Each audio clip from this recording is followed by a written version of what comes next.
Live from the House of LeMay Makeup and Dressing Room. Here comes Amber. Stop what you're doing. Here comes Amber. She's just doing what she can. Here comes Amber. Cue the spotlight. Here comes Amber with 2 drinks in her hand. The matriarch of fashion, secrets to her glasses, you can't look away. Ask her, does she do it? There's really nothing to it. She's got that feminine game. If you have a party, or if you're feeling naughty, call up the House of LeMay. Here comes your favorite gal. Here comes your queen. Here comes the talk of town. And we're live tonight. The music starts playing. It's time for cabareting. And we're live tonight. Hey everybody, it's me, Rocco, back for another edition of Amber Live. You know you love it, I love it. It's fantastic, because tonight we got the one and only John Killacky. It's going to be a fun show. And don't forget to like, subscribe. Come on, you know you got to check us out and share it with everybody out there. Because there's people who don't know about this show. Did you know that? As crazy as that sounds? Let's get it out there. Let people know about this wonderful show. All right, now having said that, guess what time it is? It's time for the news briefs. All right, grab your booze. It's time for the news. So, the Trump trial, or witch hunt, if you're an idiot, continues, and people are wondering what will happen if this criminal masturbator is convicted. Well, as we all know, a convicted felon, Trump will not be able to vote in the election. But however, he will still be able to run, and if elected, he can serve as president, even from jail. What kind of bullshit is this? America, what the hell have you become? You're rewarding the worst kind of person with loopholes that'll make the judicial system a complete joke. If this is how things are going to be run, then I say during the inauguration, when Trump is spewing his lies with his hand on the Bible, we all sneak Al Franken in there and have him be president due to squatters' rights. Now that's justice. Also, on a sad note, director Morgan Spurlock had died this week due to cancer. The famed documentarian is mostly known for his documentary, Super Size Me, where he ate nothing but McDonald's for every meal for an entire month, which almost killed him. I bet he didn't have any McRibs, though, because those are good for you. McDonald's has put out a statement saying, "We didn't do it," to which Burger King responded, "Yeah, you did." Spurlock, the consummate professional, was buried with a camera that will document his time underground. The project, titled Decomposing Me, is set to be released in summer of 2032. And in financial news, the dog that skyrocketed to internet fame and has become the face of the cryptocurrency Dogecoin has died. The Shiba Inu known as Kabosu passed away in its sleep in Japan at 18 years old. The account for Dogecoin on X also said she had died, calling her an inspiration. A developer named Billy Marcus co-created Dogecoin using the dog's image, which was transposed onto a gold coin as the emblem for Dogecoin in 2013. And in other news, Dogecoin is also dead and nobody cares. So that's the news. I'm going to drink to that. You bastards.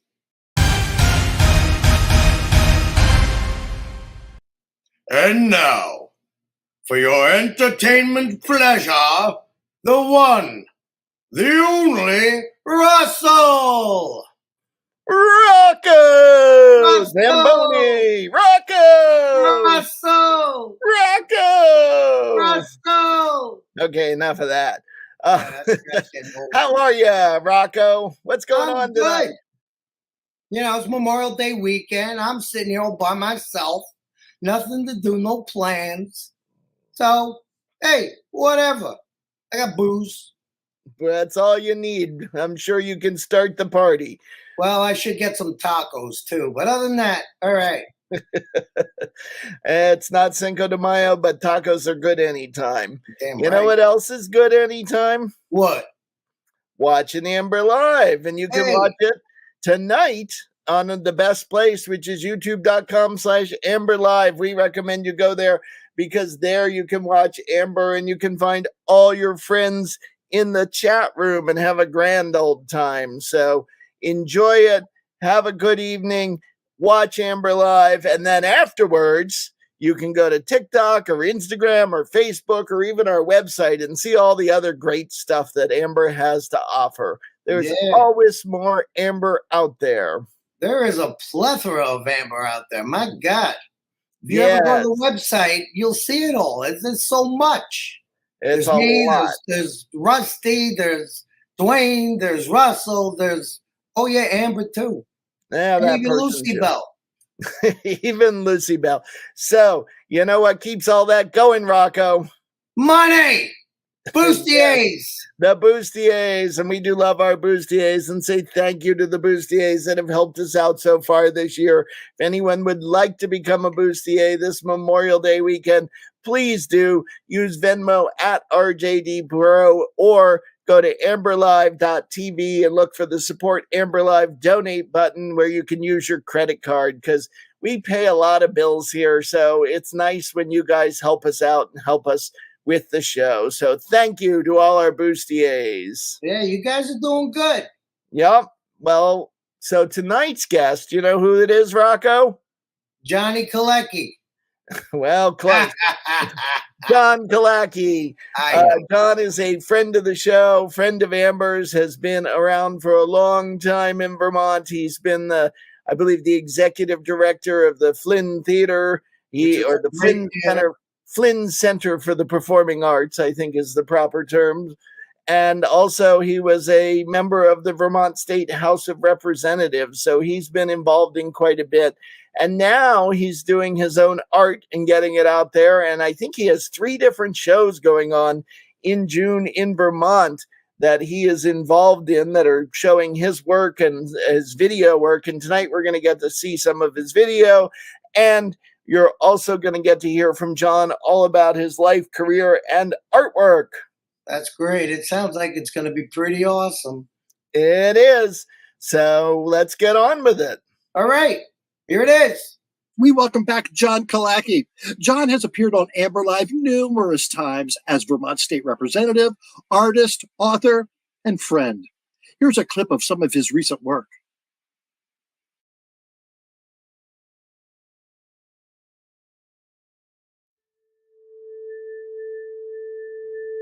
Hospital gurney, overhead white light, spinal tumor at C2, postmorbid, paraplegic,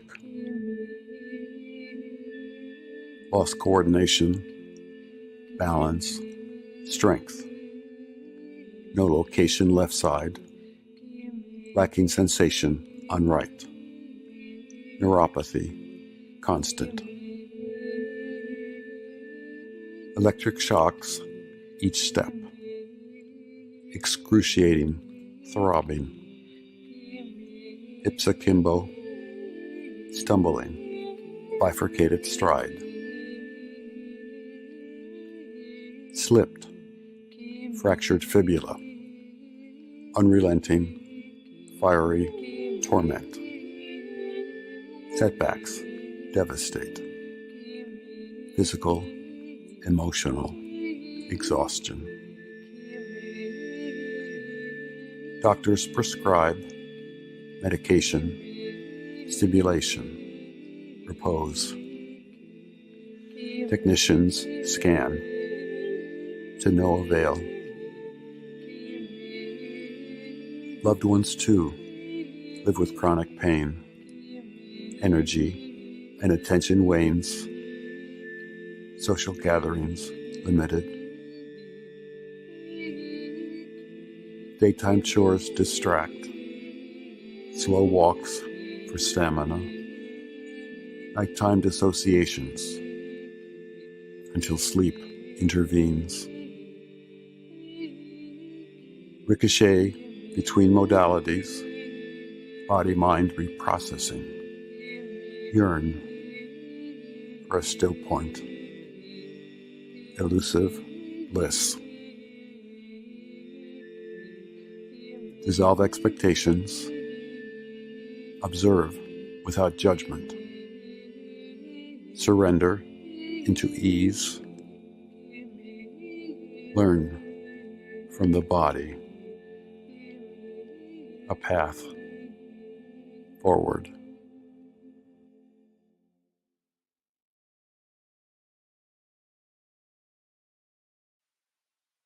John Killacky, come on in. Thank you, dear Amber. Wow, John. All right. Talk to me about Still Point.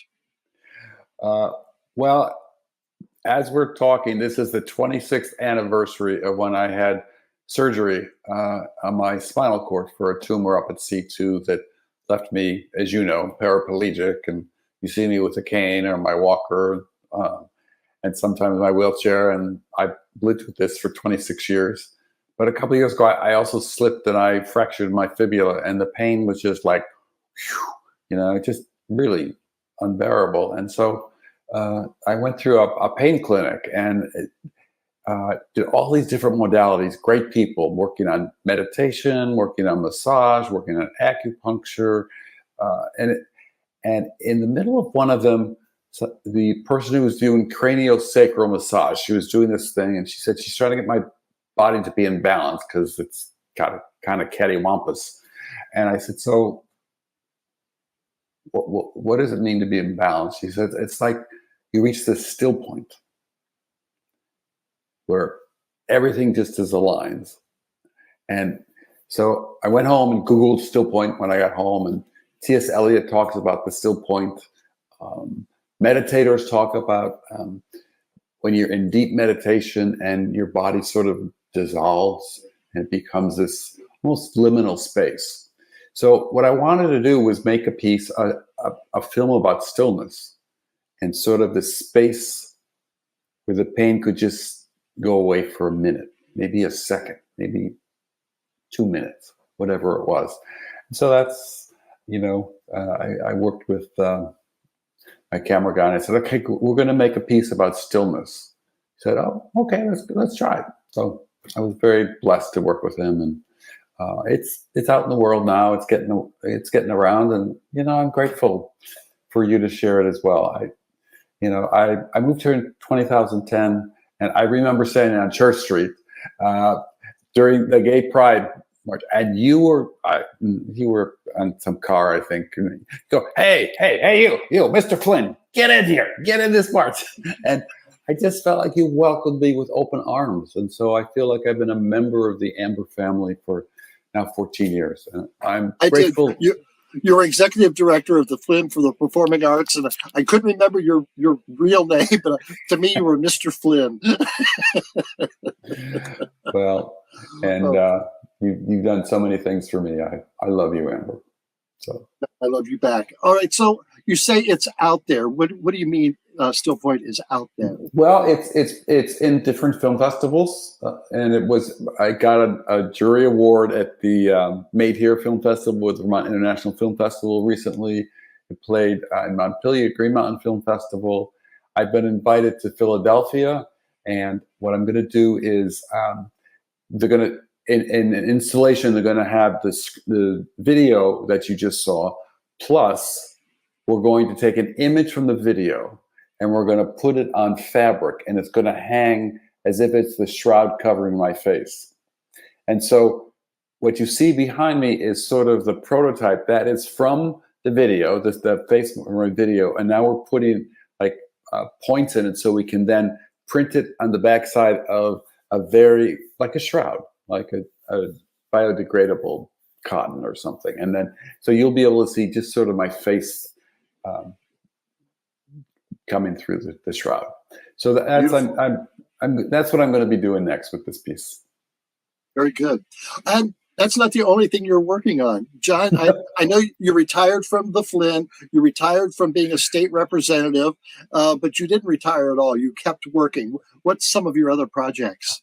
Oh, June is the most fun month. I'm doing on June 13th, the Pechacucha night. And this is something that, that has been going on for years in Burlington, but it's a movement around the world. And Pechacucha is a Japanese word for chit chat.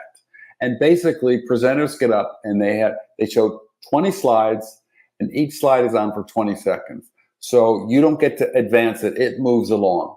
And Amber, I want you to do a Pechacucha night for so many different ways you could do this, but imagine the lives of Amber LeMay. It slides 20 seconds each though, honey. You gotta keep it. So what I've done is in the 90s, I made 3 AIDS films, and I took stills from one of the AIDS films.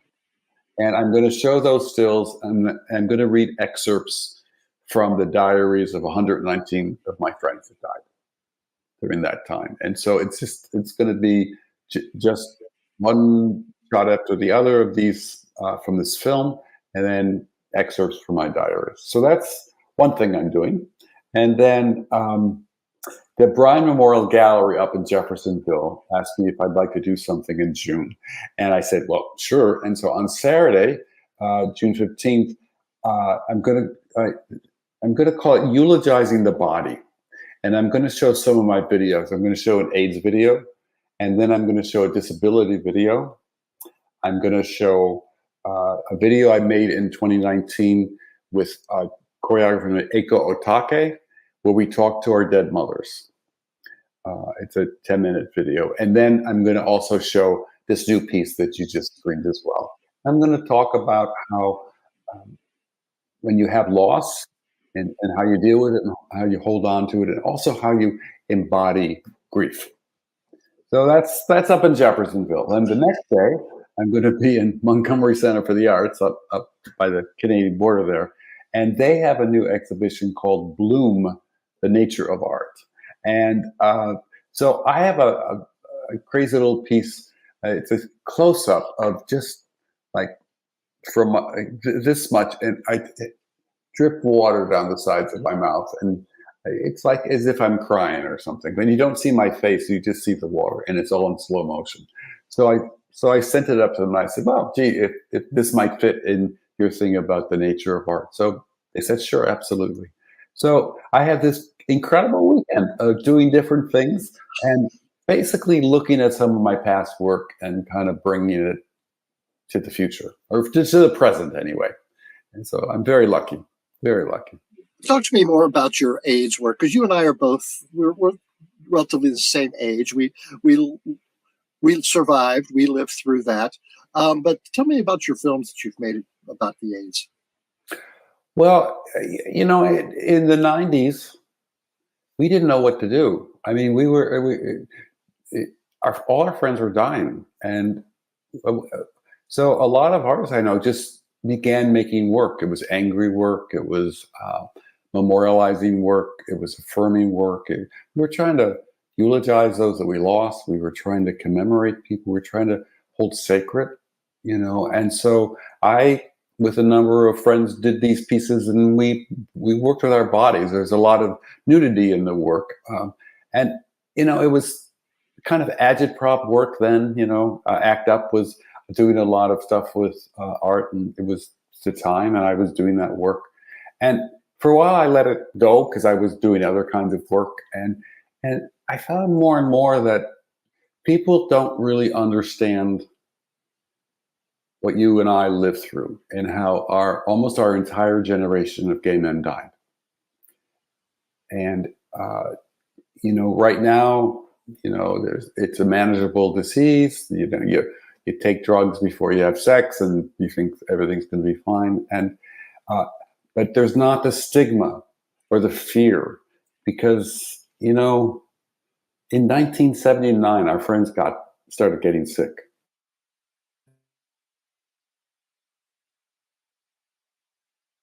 I often say, when people ask me, why do I do what I do? And I think they mean at my age, but my answer is because I can. How many of my friends passed away during the 80s and 90s who would be doing much more than what I'm doing right now and much better than what I'm doing right now, but they can't because they're not here. So I feel anything that I do is in honor of them, in place of them. Not that I could take their place, but I think we owe that. I think we owe that. We owe that. We owe that. And it's also very important for people to understand the politics of all of this and how different it is and how terrifying it was and how isolated people were and how families, discarded their children, how the medical staff wouldn't bring food into the rooms. It just, and people don't, I think it's just a manageable disease now. So when I speak at colleges and I talk about this, or show some of this work, it's surprising to people in their 20s. It's just like, no, really? So I showed the work in Montpelier on World AIDS Day last December. And this one man, our age, I would say, was sitting there. He was there and he waited till everyone left. And I said, well, I'm grateful you came. Thank you.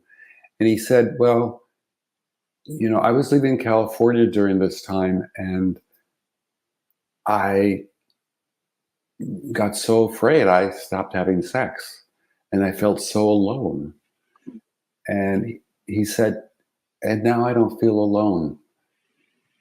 But that took 30 years for him to say out loud he doesn't feel alone. So it's the work we must do, Amber. Okay, 26 years. You said you had the tumor was discovered 26 years ago. So that was pretty much right in the midst of the AIDS epidemic.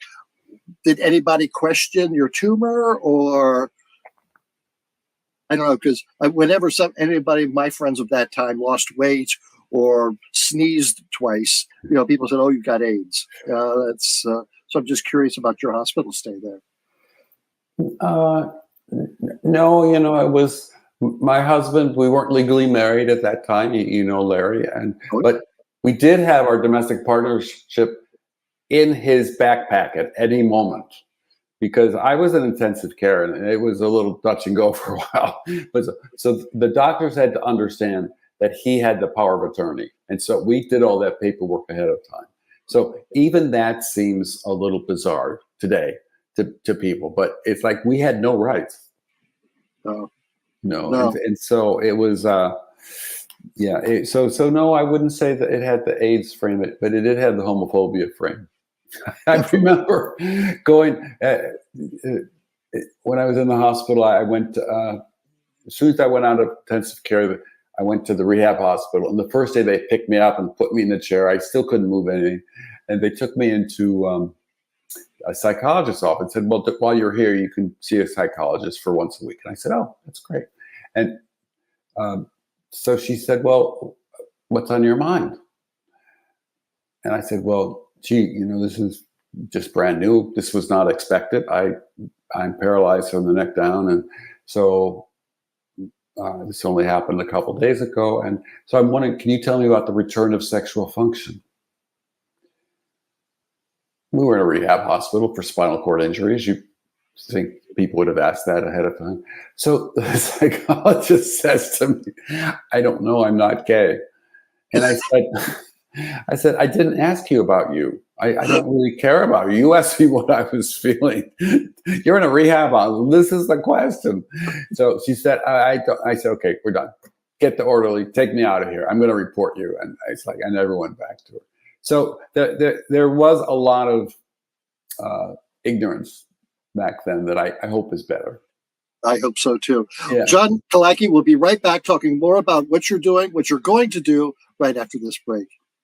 Wow, this is pretty awesome. I'm enjoying this a lot. You know who else is probably enjoying it? Russell, get over here, boy. Hey, of course I am. John's amazing. What a talent. What a career he's had. And I just can't wait for part 2. But first, we want to tell you all about the Amber Live store. If you haven't been there, just go to amberlive.tv. You can get Rocco products. You can get Rusty Peen products.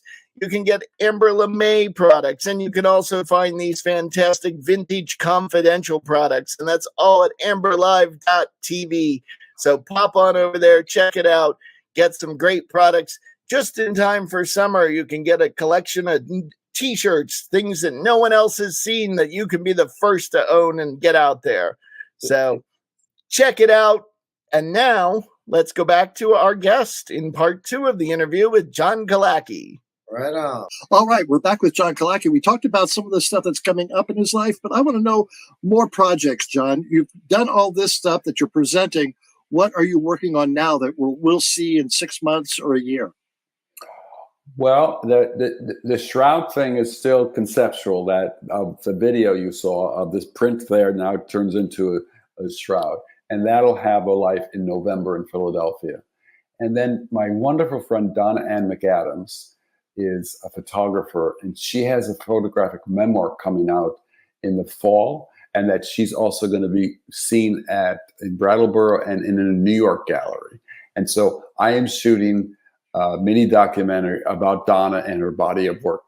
And she lives in Sandgate, Vermont with her husband, Brad Kessler, and they raise goats. They are the queerest people I know, the two of them, and with their goat farm. And he, a wonderful writer, she's a photographer. I've known her, since I lived in New York. So in the early 80s, I met her, and it's been just incredible that we share this history of like the avant-garde in New York, and we know each other from there.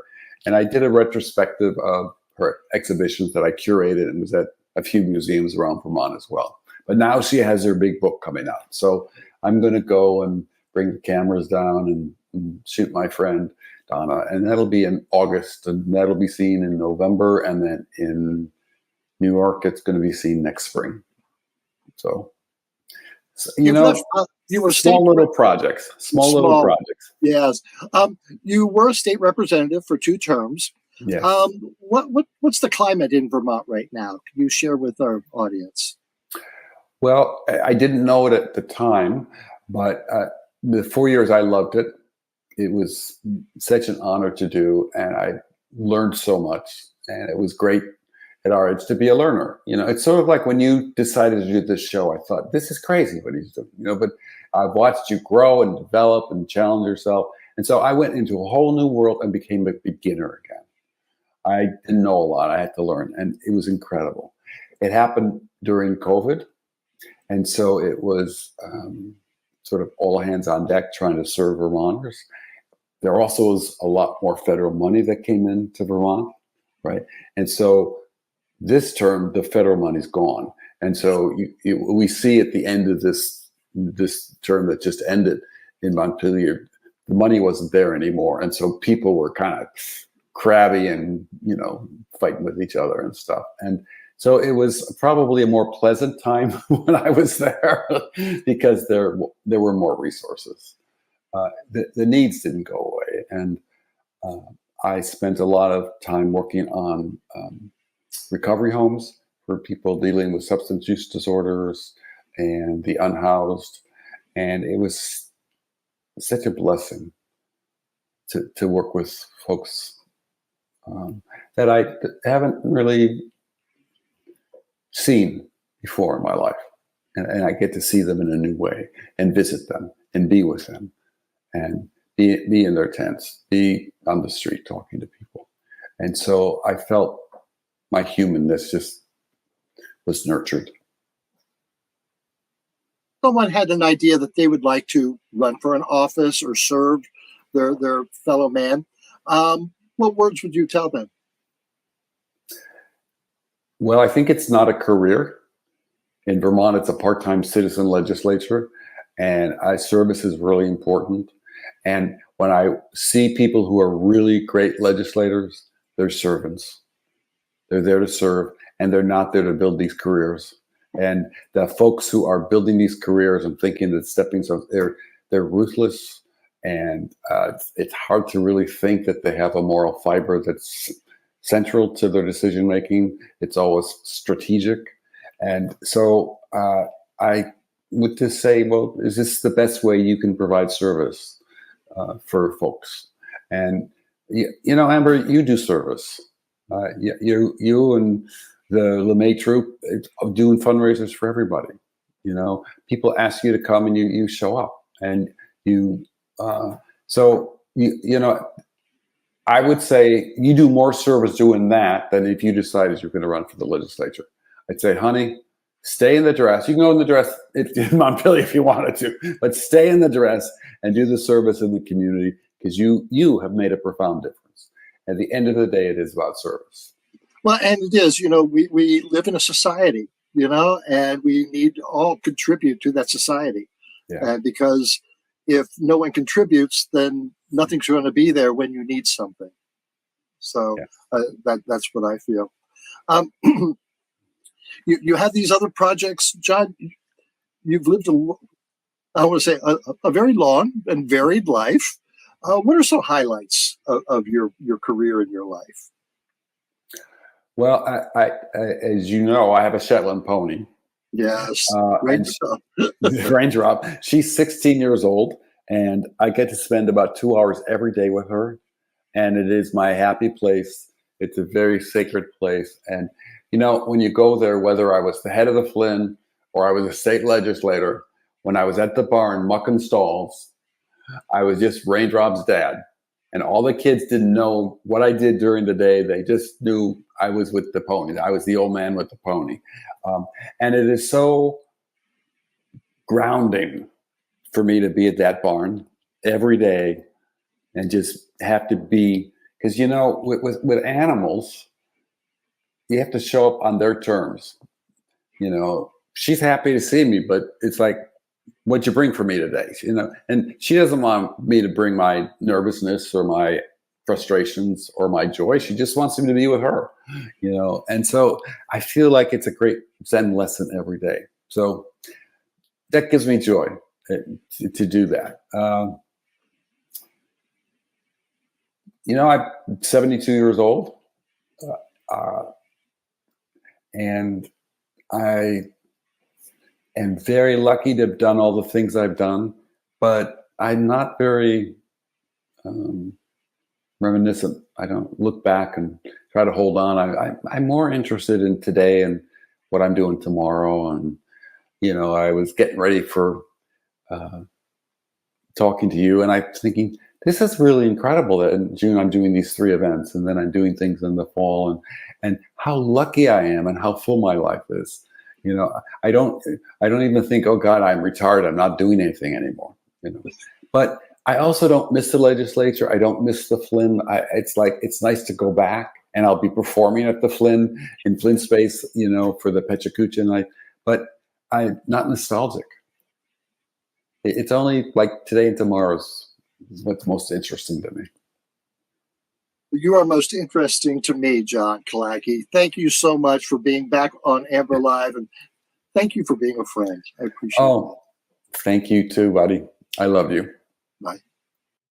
I'm in awe. That was fantastic. It's amazing how some people can do so much and they're so good at it. I sit here and I'm like, whatever. Anyway, you know who else is good and funny and does stuff good? Rocco Zamboni. Hey everybody, it's Rocco, and I am deep, deep, deep in thought. You ever have one of those days where you just sit around thinking and you're like, what the hell is going on around here? Why am I here? What am I doing? What's going on? Well, I don't know. Right now I'm sitting here thinking, what about death? Death is a weird thing. I mean, think about it. Sometimes people live, sometimes they die. And by sometimes, I mean everyone who's alive is going to die. That's a really weird thing. It's the only thing we all have in common is that this life is going to end. And when it does, I don't know what's going to happen. I got my ideas, but I don't have any proof. So that's one thing I'm thinking about. The other thing I'm thinking about is sausage and pepper sandwiches. Because sometimes sausage and pepper sandwiches are the answer to every question in the world. What am I going to eat? Sausage and peppers. What is the equivalent of, some aerospace designing systems? And you're like, I don't know, but if I had a sausage and pepper sandwich, I could figure this shit out. That's the way I look at stuff. If you got a sandwich, everything is good. And if you got a sausage and pepper sandwich, everything is great. So this is the stuff I think about. What about you? What do you think about? Huh? Let me know. I'd like to know. All right, I'm out of here. My brain is shutting down. I'm just going to stare at the wall. Bye. Love that Rocco. That Rocco, let me tell you, he's funny. And I'm not biased at all. Anyway, I want to thank you guys for coming to see the show again. Thanks to our guest. Thanks to Russell. Thanks to Amber. Thanks to you guys, because you guys will make it all worthwhile. Now, we got one more thing. You know what it is, right? Boog and Shoog, take us out of this mess. Hey, Shoog! What do Amber and a vacuum have in common? I don't know. What do Amber and a vacuum have in common? I don't know.